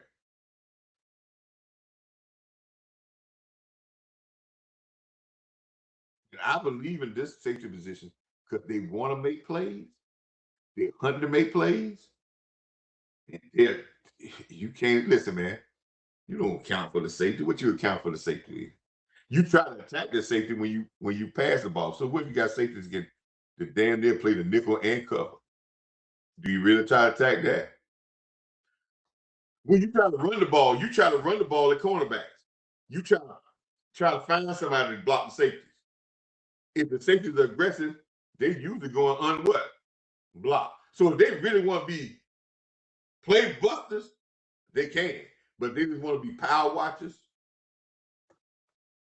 they ain't. They the straw. That's the drink. That's right, man. Well, yeah, it's a martini. That's right. But guess what? You put that martini in that thing, right? You still got to shake it up, right? The shake up part is the key to the drink. And if you drink it and you do the straw, that's the shake up. So whatever you want to do, let's shake it, put it up. When you shake it up, that put it all together. Then the straw to stir the drink, or the shake to get together. So hey, that's what it is. But we gotta have this defense. I'm gonna continue to talk about the defense. I'm gonna allow Christian Parker to build it, but I like it. Now I'm gonna tell you 3-4. Let me tell you something. 3-4 is built for safeties to be stars.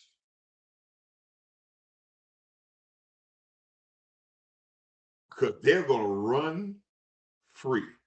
And if they can do multiple things, you're going to be able to zone blitz. Listen, man, look for Caleb Downs and Thompson to have 3 or 4 sacks apiece in this year. Listen, you're going to have people, you have quarterbacks watching where they're at because they're going to be running damn free. You can, listen, when y'all talking about pressure, just give me some guys that can get off the ball. Y'all talking about a war dad. You listen, in 3-4, yes, they pay a 3-4 and TJ Watt's a war dad. But if you get the other guy on the other side, Highsmith does a great job. And guess what? The zone blitzes and the willingness to zone blitz allows Watt to always get one-on-one blocks. You can get guys one-on-one blocks. Let me tell you, that number 41, he's not number 41 this year. Listen, man. I'm gonna say this on this show. We talk about these other guys we got, but that rookie from last year is gonna be a star. So you got to really look at tape on him to say, okay. But see, we waiting with flash plays. But if y'all watch the tape, y'all watch him, you can say, it's it's there. And guess what? I done heard from inside the locker room that the rest of this players think it's there. Quinn Williams think it's there. So the rest of the team believe in him. Well, y'all don't. But they see him every day. I'm just saying.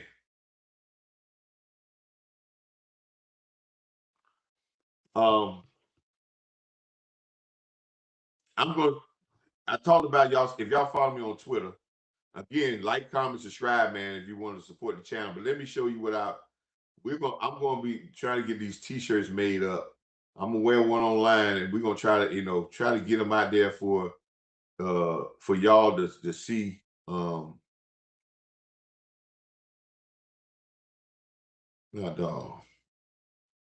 I thought I had my stuff up.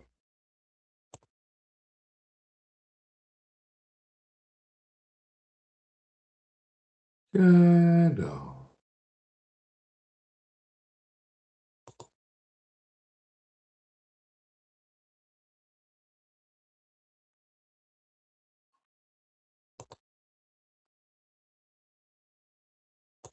Thought I can.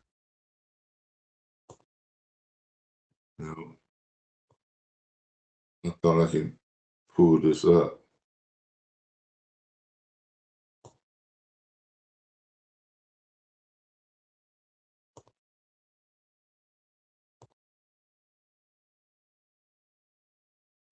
Well,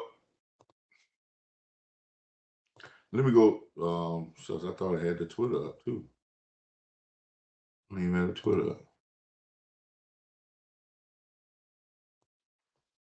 Bear with me on this.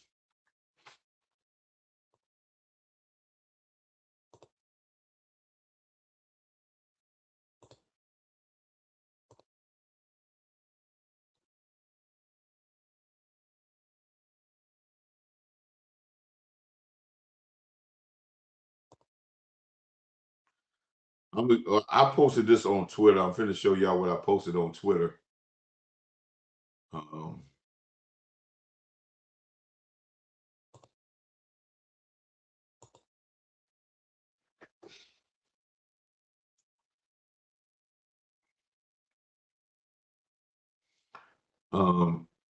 If you're in the chat, man, just let me know if you see this on in the chat.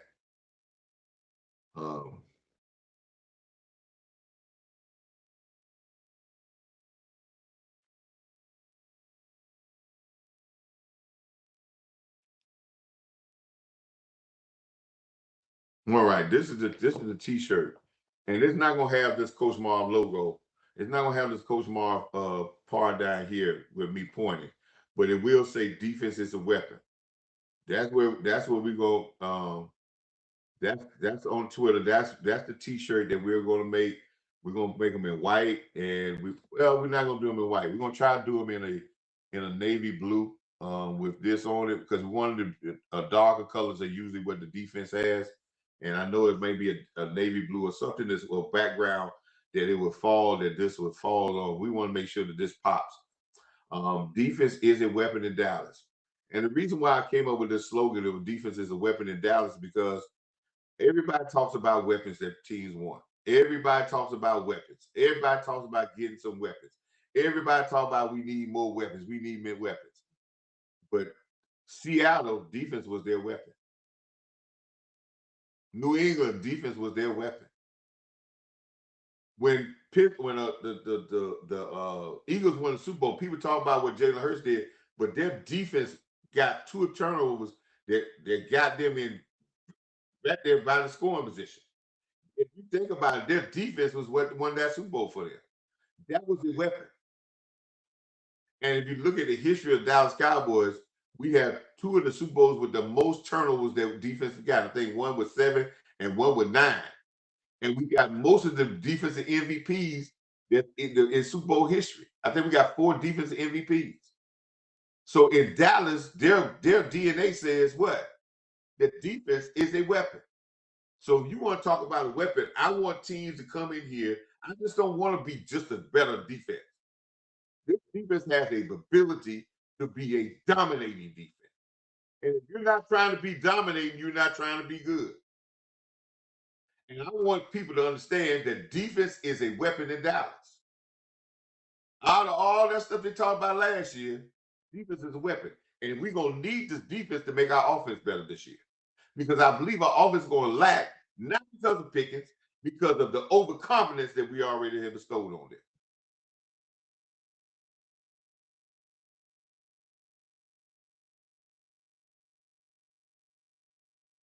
Defense is a weapon in Dallas. And defense is 65%, 70% attitude, will, teamwork, sacrifice, and dog. You got to have those things. And you got to have the mentality that no one is going to score. And you got to have the strong will to understand if people score, that's just a hiccup. That's not what the norm is. And this defense is allowed to keep our team, our offense in the game, regardless if they sputter or whatever. We're going to dominate football. But in the great city of Dallas, defense got to be a weapon for this year.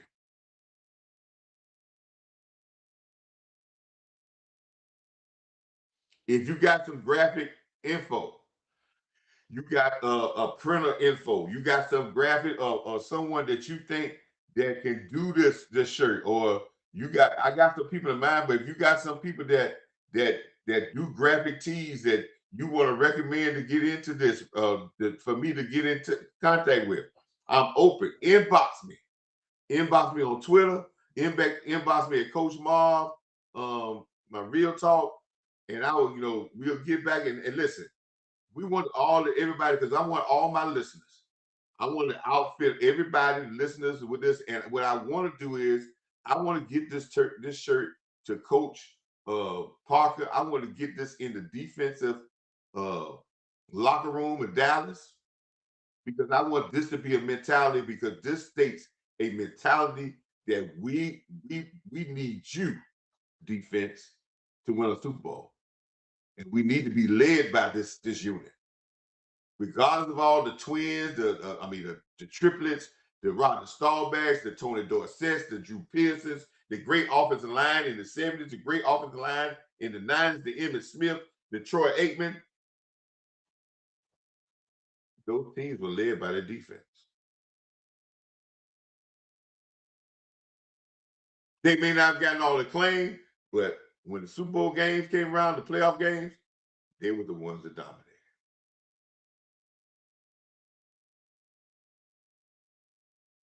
So defense must be a weapon in Dallas. And I want y'all to get that mentality. I don't want y'all to start thinking about we just need to be better. Yes, we're gonna make towels, just like you see over my shoulder here. If you were checking out my shoulder, over my right shoulder, well,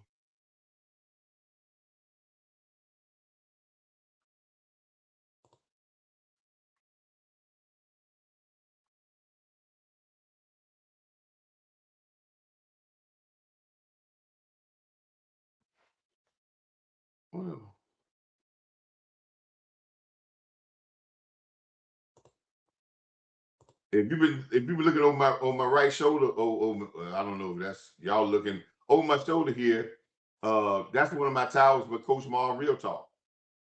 Right? We're gonna make towels of that because we want to get this into place, man, because we want to set the mentality that this defense is a weapon.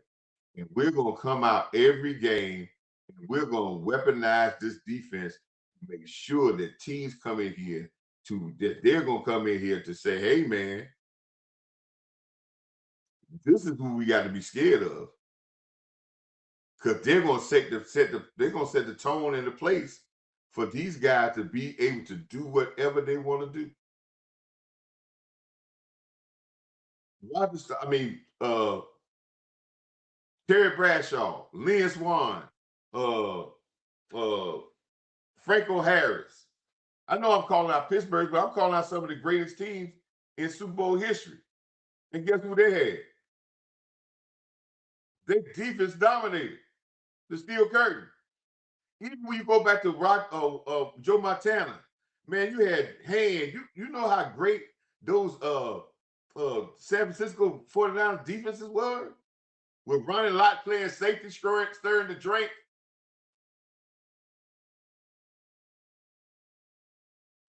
So, hey, man, defense is a weapon in Dallas. And I just want y'all to keep that mentality, man. And I just want to recap and sum things up, some very crucial points. And these may not be football points about the football team. It's a crucial point to understand that teach our young people to deal with situations the right way, because they can be the cause of them messing up some stuff that they can need in the potential and can hurt them financially, because they have to deal with the questions of those same things that they done when they were not thinking. And somebody, if I were talking to them, but they're like, all right, because they think, well, I go on, it's not going to come back. It may not destroy them, but it may hurt some of the stuff they want to do. So be very mindful of what you do. The other thing I want you to say is this. This team would be dysfunctional if they paid that second best wide receiver more than that first. Already, I think ain't no team got two $30 million wide receivers. But if you do that, you'll know that you're opening the book for distractions. We already got distracted because we got him on a franchise tag. And I don't know, y'all may not realize this. Y'all may say that this is messed up. But I really do believe if you get another veteran wide receiver and you go with the guys you got, and you get you a backup running back, and you solidify that with fire and ice, a guy that can really put up some numbers, and you get two good running backs in here. Getting rid of Pickens and trading him for whatever you can get would be better off for your team. And I know y'all want to say the talent, but the distraction, not having it, is better. And I know the next thing you'll say, well, sign it. But if you sign him for more, some of y'all already got it queued up. Y'all got your shit. And we're going to hear these shows over and over. And it's going to be nightmares for Dak Prescott. Because he going to be wrong whatever he do. And they're going to find a way to bring him.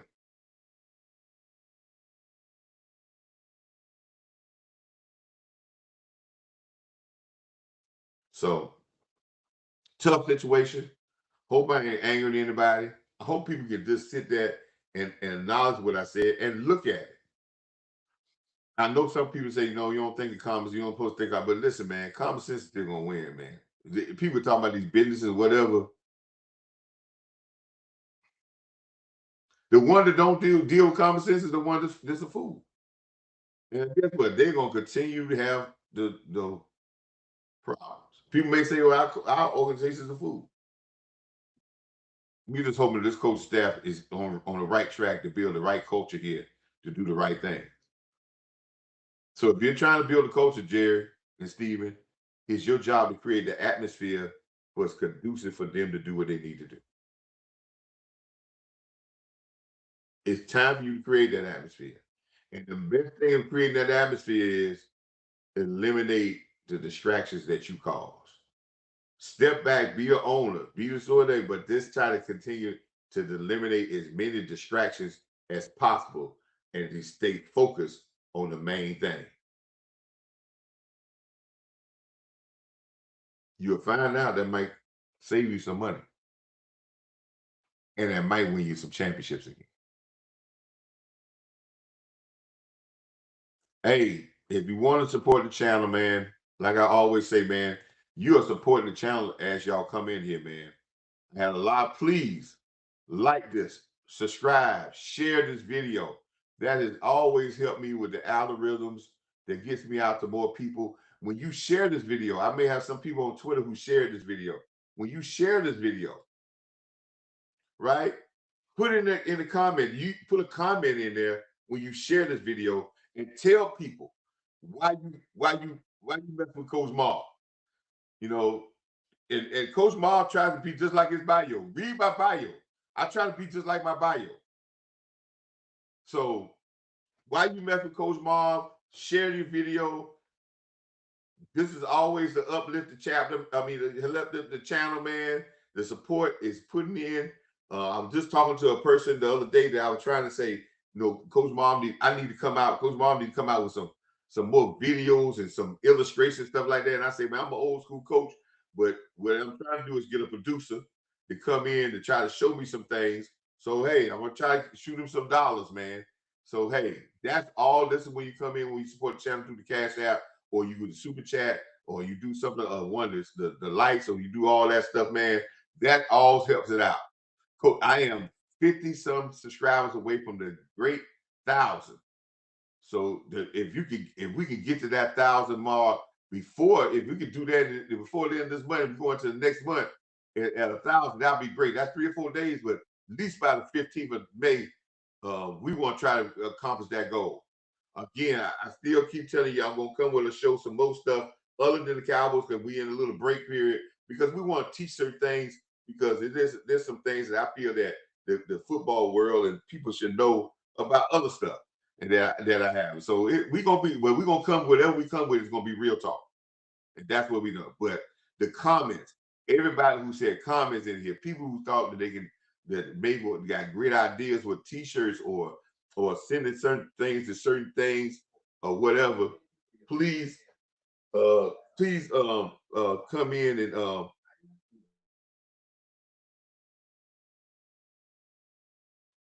so come in and please inbox me if you got any ideas. But when we put these t-shirts out, we're gonna put them out there. We're gonna put them out at a price that's gonna make everybody happy for the shipping and the people who are printing them. So I don't know what, we get all that together so we can try to get these out, and we're gonna get these t-shirts out, and we got more to come, because we got some more stuff that we wanted to put out there, because we want to make sure that we pay the fee. Focus, effort, and execution. And that's on our part. And remember, my shirt about when I got from a great Coach Richardson, and we come to training camp, y'all have heard me always say, those who sweat more in peace bleed less in war. So we got to put all these things together. And Coach Marv saying we're going to put them together. And I got some of these things from some great coaches like Chandler Berry with paying the fee and raising the bar. Chandler Berry said that from South Carolina State. Great guy, great motivator, great coach. Raising the bar. And we got to raise the bar to defense. And what the bar means, be about results. Bar means be about results. So all this stuff we talking about, what guys can do, what we think to do, be about results. And be about results in consistent manner. Consistency makes great players. Not flashing the plan, not the one name, not splash plays, consistency. And as I end the show, as I always do, thank you again, man. But remember, no one and nothing can stop God's will. Nothing can stop God's will on earth and as it is in heaven. His will is going to be done. Just be a part of somebody's miracle. You're going to get an opportunity to be a part of somebody's miracle every day. You're going to get a part, and somebody's going to get a chance to be a part of yours. But make sure you don't miss the opportunity to be somebody else, part of somebody else's miracle. You may be a small part. You may be the link to something else, the word of encouragement, or the dollar you gave that turned into this and that. You might be a part. Just be a part so somebody can be a part of yours. And remember, everything starts with a hope. And it starts with hope, and then you're going to add some faith to that hope. And after that faith, then you're going to deal with some things, and we're going to get some perseverance. And you got to persevere through some things to back up that hope and that faith to that. And then you're going to get a breakthrough. It's coming. Start with a hope, add some faith, a lot of faith. Sometimes you just got to have faith in the mustard seed. Then add that perseverance, that loyalty to believe that it's going to work out for the good. Then the breakthrough comes. But as I learned this past week in church, you got to be ready for it. And see, I bring that to the Cowboys. They want success. They got to be ready. And you got to put the work in to be ready. Thank you, Cowboy fans, for coming in and watching and spending 2 hours with Coach Marv just talking about this rambling. Sometimes people say he just rambling, talk about stuff. I hope I ain't offend nobody. I just want y'all to think about some of the things I said. Distractions. Let's don't be a distraction. I know we don't think we're important, but our voice do matters, and our distracting words matter as well. Until next time, salute. Peace.